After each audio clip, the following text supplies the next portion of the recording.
নমস্কার বন্ধুরা, আজকে বৃষ্টি রান্নাঘরে আপনাদের জন্য খুব সুন্দর এবং খুব মুচমুচে, তার সাথে সাথে সারাদিন একটা খুব সুন্দর এনার্জি দেবে এবং ধরুন একরকম খাবার খেতে খেতে একদম মুখে অরুচি চলে এসছে, তখন এই রেসিপিটা কিন্তু অবশ্যই আপনারা ট্রাই করতে পারেন। এটা এতটাই মুচমুচে আর এতটাই খেতে টেস্টি যে যত খাবেন ততই কিন্তু খেতে ইচ্ছে করবে। তো চলুন কী রেসিপি আমি আজকে আপনাদেরকে দেখাচ্ছি একবার আমি আপনাদের সাথে শেয়ার করি। তার আগে বলি, কাছে দূরে যেখান থেকে আমার ভিডিওটি দেখছেন আশা করি সবাই ভালো আছেন।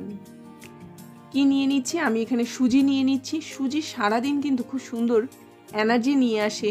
এখানে মোটামুটি আমি 1/3 কাপ মতো সুজি নিয়ে নিলাম। এবারে সুজিটাকে একদম পাউডার ফর্মে নিয়ে চলে এসেছি। এবার সুজিটাকে আমি এরকমভাবে একটুখানি শুকনো খোলায় এটাকে ঢেলে দিলাম। একদম কিন্তু এটা পাউডার হয়ে যাবে। তো এইরকমভাবে আমি শুকনো খোলার মধ্যে সুজিটাকে দেওয়ার পরে এটাকে একটুখানি হালকা হাতে এরকমভাবে নেড়ে চেড়ে নিচ্ছি। সুজিটা যাতে একটুখানি ভাজা ভাজা মতো হয়, এর মধ্যে কাঁচা যে ব্যাপারটা থাকে সেটা পুরোপুরি চলে যাবে। বেশিক্ষণ না, 2 থেকে 3 মিনিট ভাজা করলেই কিন্তু যথেষ্ট। এবার এর মধ্যে সামান্য একটুখানি আমি জোয়ান দিলাম। যেহেতু এটা আমি ফ্রাই করব, সেই জন্য এখানে কিন্তু আমি একটুখানি জোয়ান ব্যবহার করছি। এবার আমি এর মধ্যে জল অ্যাড করলাম। এবারে জলটা দেওয়ার সাথে সাথে কিন্তু সুজিটা এরকমভাবে ড্রাই হয়ে যাবে এবং এর একটা খুব সুন্দর মণ্ড তৈরি হবে। এবার সামান্য আরও একটুখানি জল আমি এর মধ্যে অ্যাড করছি। তার কারণ হচ্ছে সুজিটা জলের মধ্যে যাতে খুব সুন্দরভাবে কুক হয়, সেজন্য পরিমাণ মতো জল এখানে দিতে হবে। এবার এখানে আমি 1/2 চামচ মতো কালো নুন বা ব্ল্যাক সল্ট ইউজ করলাম। তার সঙ্গে 1 টেবিল স্পুন মতো এখানে আমি চিলি ফ্লেক্স ইউজ করলাম। তার সঙ্গে একটুখানি গুঁড়ো লঙ্কা দিয়ে দিলাম। এবার সমস্ত মশলাটা দিয়ে এটাকে আবারও খুব ভালো করে এরকমভাবে একটুখানি নাড়াচাড়া করে নিয়ে আসলাম। একটুখানি জিরের গুঁড়ো আমি এর মধ্যে অ্যাড করছি। সামান্য একটুখানি আলুকে খুব সুন্দরভাবে একটুখানি সেদ্ধ করে নিয়ে তারপরে আমি এর মধ্যে দিয়ে দিলাম। এবার এটাকেও খুব ভালো করে সুজির সাথে এবং অন্যান্য মশলার সাথে খুব ভালো করে এরকমভাবে মিশিয়ে নিতে হবে। এরপরে আমি আর কোনো জল ব্যবহার করিনি। মোটামুটি ড্রাই অবস্থাতেই আমি এটাকে খুব ভালো করে এরকমভাবে পুরটা তৈরি করে নিলাম। এখানে কিন্তু আমি কোনো রকম তেল ইউজ করিনি। তো নর্মালি ধরুন, যেহেতু সেদ্ধ করে আমি জল ঝরিয়ে নিয়েছি, সুগারের মানুষরাও কিন্তু অনায়াসে এটা খেতে পারেন। তো এই রকমভাবে হাত দিয়ে একটুখানি ভালো করে আমি এটাকে স্ম্যাশ করে নেব। একটু হাত দিয়ে ঠেসে ঠেসে কিন্তু এটাকে এইরকমভাবে পুরটাকে একদম রেডি করতে হবে, যাতে এটা খুব সুন্দরভাবে একদম মসৃণ হয়। এবার একটুখানি কারি পাতা আমি এর মধ্যে ইউজ করছি, যাতে খুব সুন্দর এর থেকে একটা গন্ধ বেরায় এবং যখনই খাবেন এটা অসম্ভব আকারে টেস্টি হবে। এর স্বাদটা খুব সুন্দর হয়। ডালের পাশে খান, নর্মালি খান। এবার এটার মধ্যে আমি সামান্য একটুখানি লেবুর রস দিয়ে দিলাম। এবার সবটা দিয়ে এটাকে আবারও খুব ভালো করে ঠেসতে হবে। তো এইটা যতক্ষণ পারবেন একটুখানি ভালো করে স্ম্যাশ করে নিয়ে এটা তৈরি করে নিলে কিন্তু যে রেসিপিটা আমি তৈরি করবো সেটা খুব সুন্দরভাবে তৈরি হবে। এবারে আমি এর থেকে 2টো এরকমভাবে লেচি তৈরি করে নিলাম। ঠিক সম পরিমাণে লেচিটা তৈরি করে নিয়ে এবার এটাকে আমি বেলবো। খুব সুন্দরভাবে আপনারা আটা বা ময়দা ইউজ করতে পারেন।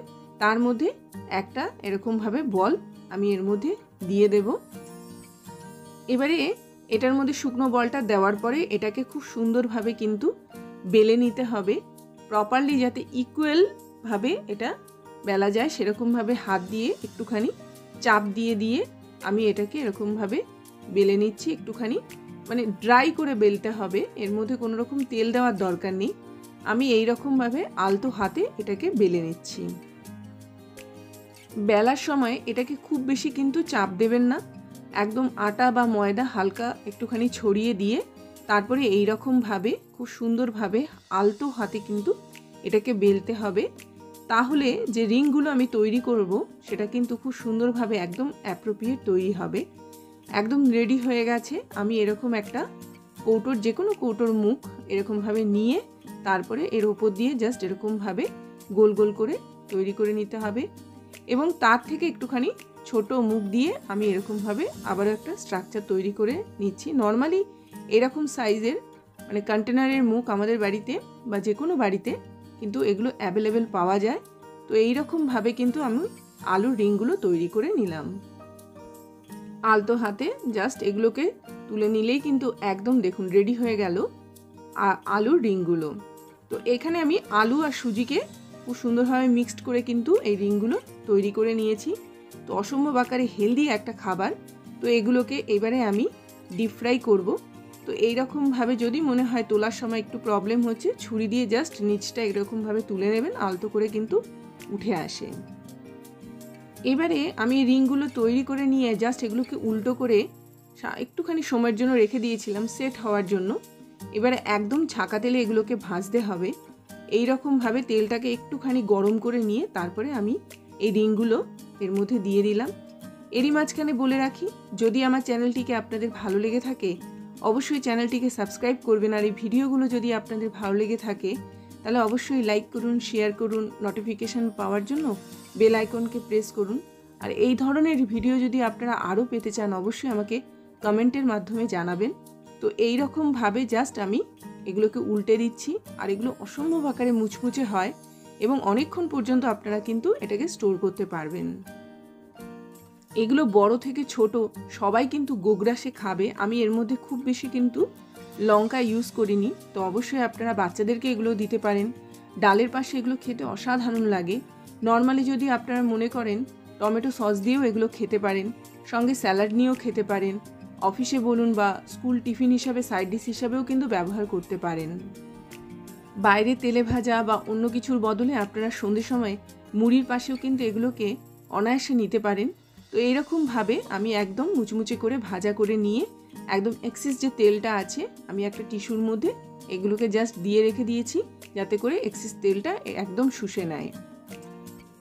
তো আমি আরও একটা সেট এর তৈরি করে নিচ্ছি। সামান্য একটুখানি আলু, সামান্য একটুখানি সুজি দিয়ে অনেকগুলো কিন্তু আপনারা এরকম পটেটো রিং তৈরি করতে পারেন।